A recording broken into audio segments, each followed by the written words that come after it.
Hi everyone, welcome back to my channel. It's showtime. Kahapon may nangyaring awayan, at nakunan pa ng cameraman, buong katotohanan alamin.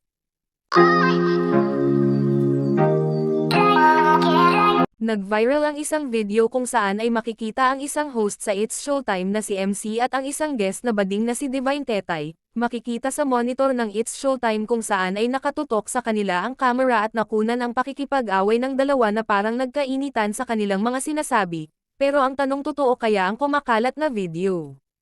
Bago ko sagutin yan, ay may i-explain muna ako.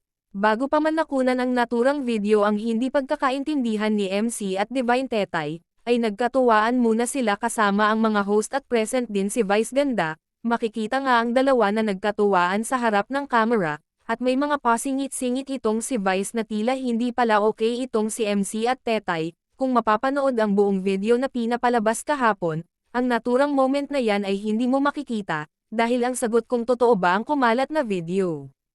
Ang sagot ay totoo. Ang naturang viral video ay yan ang moment na kumakanta pa ang tatlong guest kung saan ay huhulaan nila kung sino ang totoong singer.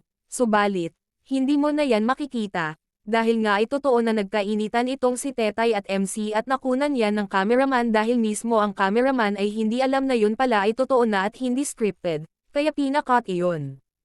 Para maniwala kayo, tingnan nyo ang buong episode kahapon, hindi ninyo yan makikita. At yang viral na video na yan ay kuha ng isang audience kung saan ay nanonood sa naturang live ng It's Showtime.